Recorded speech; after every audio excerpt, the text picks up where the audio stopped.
Hello friend, good evening. एक बार फिर हम हाजिर हैं आप लोगों के पास।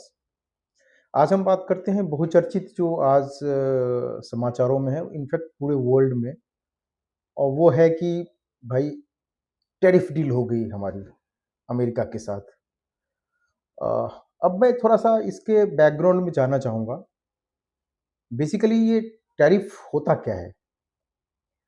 जब एक देश से दूसरे देश में कोई गुड्स को भेजा जाता है तो वहाँ की जो रिस्पेक्टिव कंट्रीज हैं उस पे कुछ टैक्स लगाते हैं, ड्यूटीज लगाते हैं। उनको हम आम भाषा में उसको टैरिफ बोलते हैं। अब सवाल होता है कि अमेरिका के साथ तो हमारे इतने अच्छे रिश्ते थे, इतना अच्छा बिजनेस था, तो फिर अचानक इतना अफरा तफरी हुआ क्यों था? इसका कारण बताने से पहले मैं दो बातें आप लोगों से कहना चाहूँगा। बेसिकली बाय नेचर अगर देखा जाए और या बाय स्टाइल, ये दोनों जो नेता हैं हमारे देश के प्रधानमंत्री जी श्री नरेंद्र मोदी साहब और अमेरिका के जो तत्कालीन राष्ट्रपति हैं श्रीमान डोनाल्ड ट्रंप साहब, इन दोनों का जो काम करने का तरीका है ऑलमोस्ट एक जैसा है। जैसे कि हमारे प्रधानमंत्री जी कहते हैं कि हमारे लिए नेशन फर्स्ट है, वैसे ही जो लास्ट ट्रंप साहब का जो कैंपेन था, इलेक्शन कैंपेन था, तो उसमें उन्होंने एक नारा दिया था मागा, मतलब मेक अमेरिका ग्रेट अगेन। तो भाई उनको अपनी कंस्टिट्यूएंसी को खुश करना है और हमारे प्रधानमंत्री जी को कंस्टिट्यूएंसी को खुश करना है। और यही कारण थी कि दोनों में तकरार हुआ, जो कि अमेरिका और भारत के बीच में अमेरिका के अगेंस्ट ट्रेड डेफिसिट था। अब ये ट्रेड डेफिसिट क्या होता है?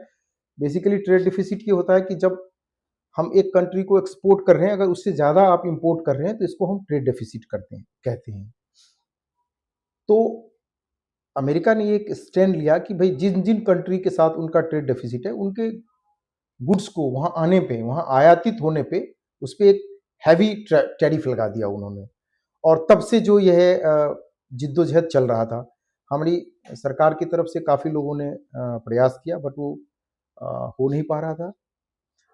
फिर हमने जब यूरोपीय यूनियन के साथ, जिसको हम मदर ऑफ ऑल डील्स कहते हैं, वो हमने किया, तो उसके बाद स्थिति थोड़ी लगी कि भाई अमेरिका को ऐसा महसूस हुआ कि शायद मोटे तौर पर मुझे लगता है कि अ, उनका जो ये व्यू था, वो ये व्यू था कि सहारा तो उन्होंने ये कह के लिया कि भाई ऐसा है, आप रशिया से ऑयल खरीदते हैं, और चूंकि रशिया और यूक्रेन में युद्ध हो रहा है, तो उसको यूक्रेन से लड़ने के लिए जो पैसा मिल रहा है वो ऑयल के थ्रू मिल रहा है, और अमेरिका की सबसे बड़ी आपत्ति थी।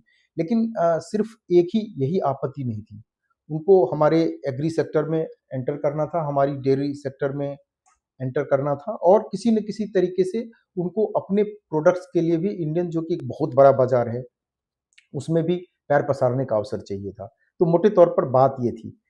अब सवाल उठता है कि भई ये जो हुआ है, इस बीच में जो डेवलपमेंट हुआ है, उसके सही असल मायने क्या हैं?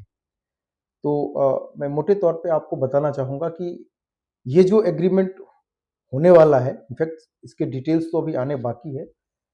लेकिन जो अभी लबो-लबाब है, जो चीज़ें छन के आ रही हैं, उसमें ये है कि हम जो अमेरिका से जो भी गुड्स इंपोर्ट कर रहे हैं, उसमें हम अपने टैरिफ को काफ़ी कम करेंगे, यानी कि उनके गुड्स को भी अपने बाजार में काफ़ी हद तक उसको एक्सेस देंगे।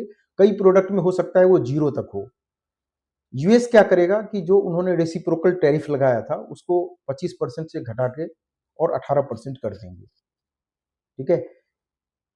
ट्रम्प साहब ने ये भी क्लेम किया है कि भारत जो है रशिया से ऑयल इंपोर्ट करना बंद कर देगा। अभी देखने वाली बात है कि भारत सरकार इस पे कैसे रिएक्ट करती है, बिकॉज़ रशिया से हमारे जो संबंध हैं वो बहुत पुराने हैं और बहुत प्रगाढ़ है। वो इतना आसान नहीं होला होगा। हालाँकि इसमें कुछ थोड़ा बहुत जो रिडक्शन है वो पिछले कुछ महीनों में देखा जा रहा है। बट अभी आधिकारिक रूप पे मुझे लगता है कि आधिकारिक रूप से इस पे कोई वक्तव्य भारत सरकार की तरफ से नहीं आया है।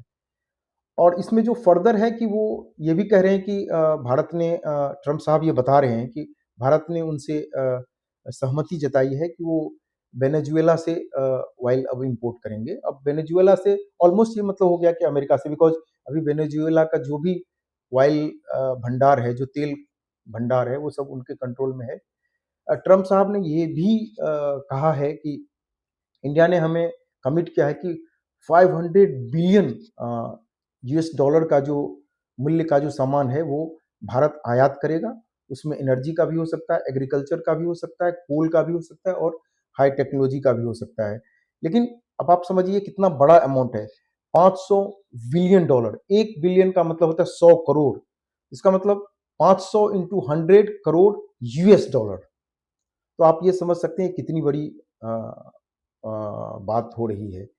अब देखना ये है कि आधिकारिक रूप से क्या आता है और इससे हमें जो उनके मार्केट में कितना एक्सेस और ज़्यादा मिलेगा।